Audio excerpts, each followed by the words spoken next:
We'll start with a story that we've published this morning regarding Town's number 10, James Norwood. A few questions about him of late, where he's been. We've not seen him for quite some time now, dating back to I think it's Gillingham, isn't it? In the trophy last month. But Stu, if maybe we'll start with just if you could just fill us in on the story that the two of us have published this morning about where he is and what the future holds for him at Ipswich now. You missed a perfect segue there from window cleaner chat to James Norwood, who was, if you remember, once posted a clip on social media of him breaking into his own house, climbing up into the top story window and climbing in. That's what we missed with Markaway. A little example of the James Norwood social media antics, which, from what we gather, I think it's a bit of a cumulative effect with James Norwood. We don't need to tell all our listeners what James Norwood is all about as a character and off the pitch. And by all accounts, that's eventually sort of gone against him with the club's new hierarchy. If you remember, Mark Ashton talking on our podcast several months ago was talking a lot about culture and standards of the football club going forwards, and I think it's just felt that James Norwood has doesn't fit that. So, despite him coming back in pre-season in really good shape, from what I'm told, he was leading the way in several of the physical tests, some of the sprint tests, things like that. Paul Cook was, he obviously survived the big Paul Cook cull. There was a feeling that he was very much in the mix to compete for that central striking spot, but another injury setback, wasn't there, quite early on in the season.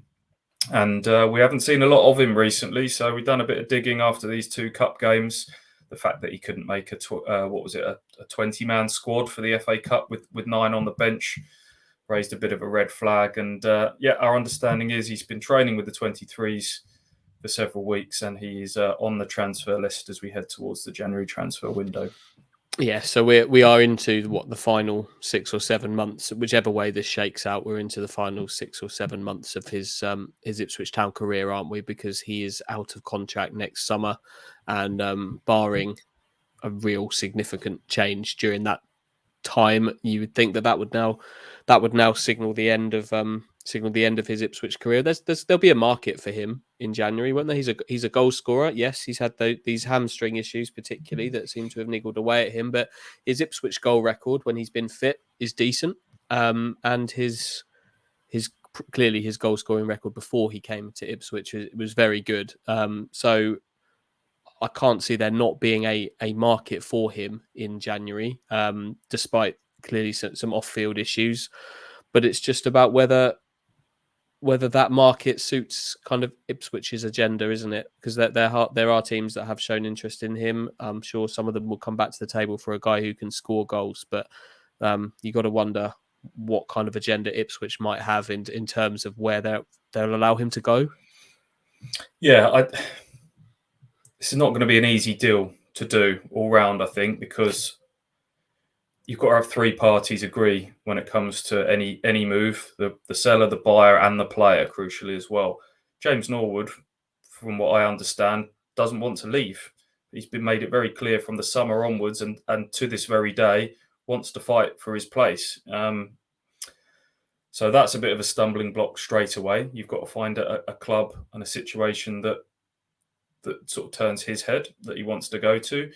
Ipswich themselves have got to be very wary of who they allow him to join, because you could end up with some serious egg on your face. We understand people like Plymouth and Portsmouth showed interest in the summer.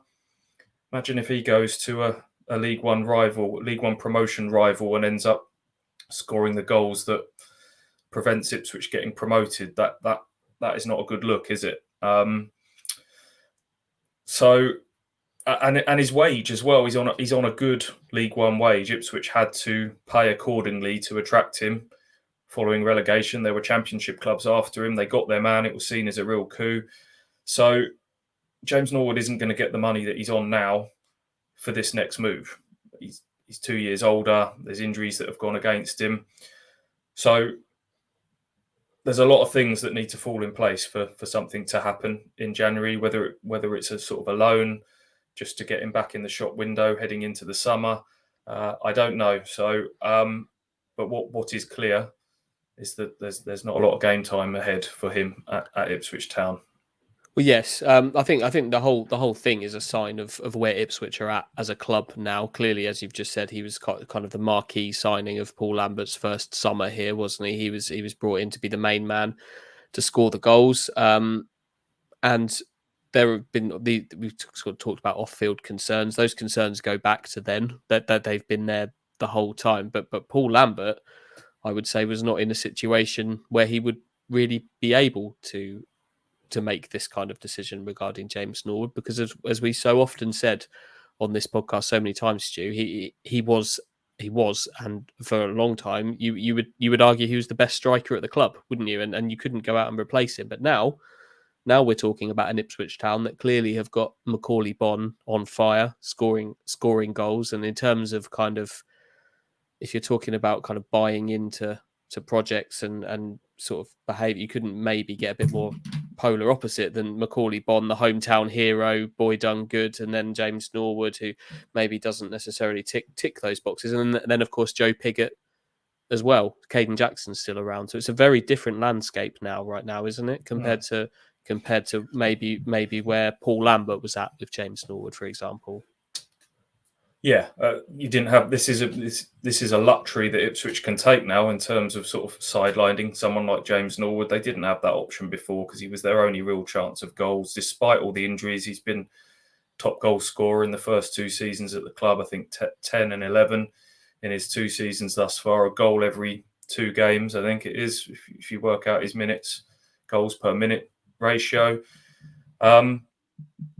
But they're in a different space now, Ipswich Town, aren't they? And Mark Ashton said at the fans forum on Monday that we will be active in January. I think he used a reshuffle or a refresh in January. And that as much as Ipswich have got money to spend, there is FFP constraints, and maybe this sort of makes it that bit more likely that you can do something on the Macaulay Bonne front if you can if you can get sort of James off the books.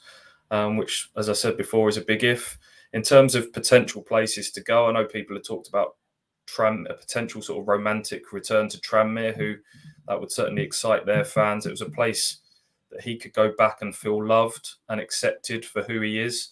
A 6-month loan, score a load of goals in League Two, remind everybody what you're all about, and then have your pick of clubs in the summer. It's a big risk from the James Norwood camp, because if he goes there and it doesn't happen, then it makes the summer all the more likely. I can't see him dropping back down into League Two. I think it would have to be a League One club, and then it's whether Ipswich are prepared to take that risk. Portsmouth is one that jumps off the page to me. He's from Eastbourne, down on the south coast, so geographically that might suit James. He looks like a Danny Cowley type of striker to me, someone with that sort of edge that they've been short of strikers and goals for a little while.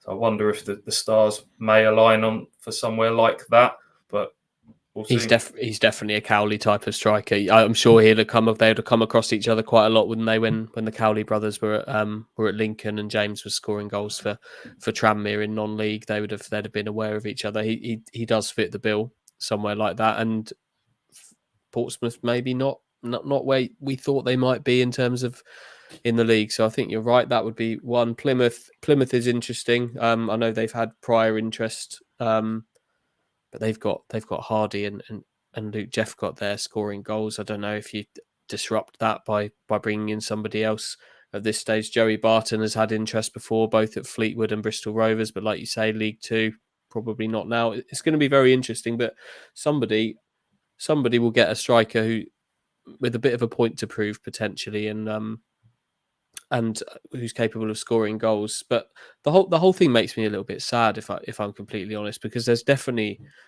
a really, really good striker in there. He's a goal threat, pure goal threat. The hamstring injuries have been a trouble, but it just makes me a little bit sad that it's not worked out, because really, as a football player, he's one that I really enjoyed watching.